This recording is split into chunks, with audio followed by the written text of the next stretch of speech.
योग भारत की एक प्राचीन और अमूल्य विरासत है।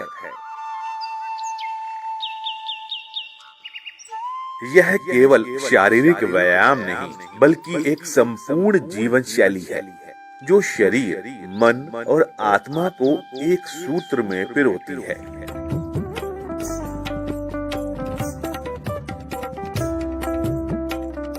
योग शब्द संस्कृत की युज धातु से बना है, जिसका अर्थ होता है जोड़ना या एक करना।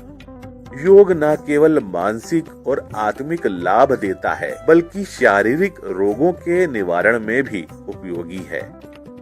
कपालभाति, भस्त्रिका, अनुलोम विलोम और त्राटक जैसे अभ्यास तनाव, मोटापा, अनिद्रा, मधुमेह आदि में लाभकारी माने गए हैं।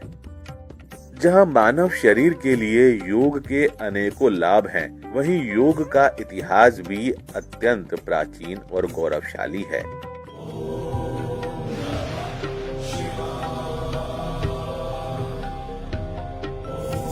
भगवान शिव को योगेश्वर और आदि योगी कहा जाता है। अनेक योग परंपराएं जैसे नाथ योग, हठ योग, मंत्र योग, लय योग, राजयोग आदि सभी भगवान शिव से ही प्रारंभ मानी जाती हैं। गुरु गोरखनाथ जी के संप्रदाय में शिव को आदिनाथ के रूप में पूजा जाता है और ध्यान मुद्रा में उनकी उपासना की जाती है। नाथ संप्रदाय में योग को शिव विद्या या महायोग विद्या कहा गया है, जिसमें आत्मा और ब्रह्मांड की अनुभूति प्रमुख है।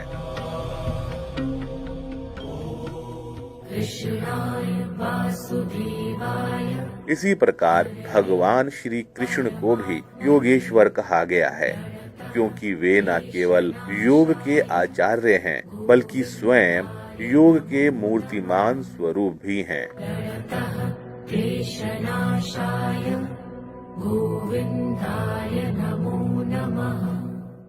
ऋग्वेद में ऋषियों द्वारा ध्यान, तप और आत्मा की खोज का उल्लेख मिलता है, जो योग की प्रारंभिक चेतना को दर्शाता है।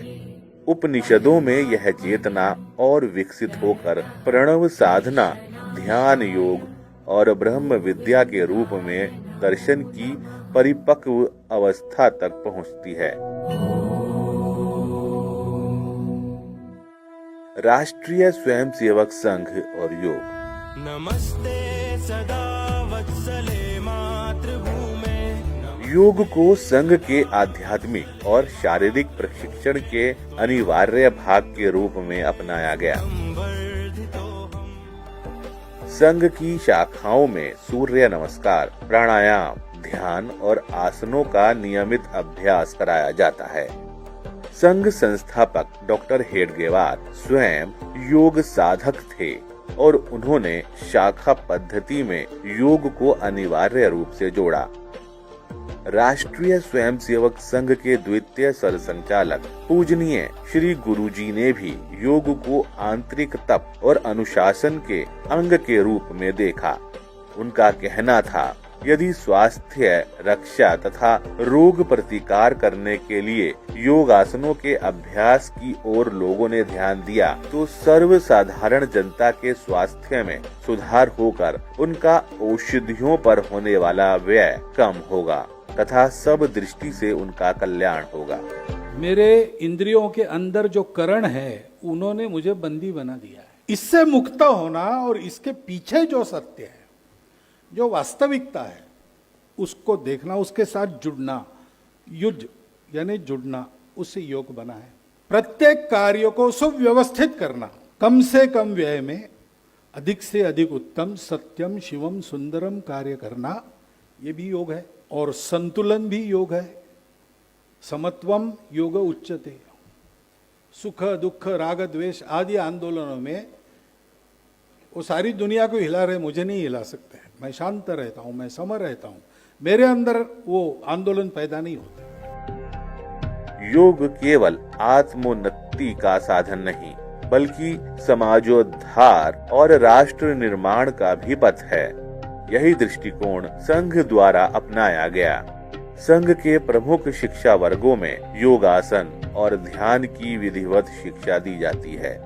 योग के माध्यम से स्वयं सेवकों में संयम, साहस और शारीरिक स्फूर्ति का विकास किया जाता है ताकि वे सेवा कार्यों में तत्पर रह सकें। संघ का यह दृष्टिकोण योग ही युक्ति है, योग ही शक्ति है के सूत्र में निरूपित किया जा सकता है। अखिल भारतीय प्रतिनिधि सभा 2015 के अनुसार योग भारतीय सभ्यता की विश्व को देन है।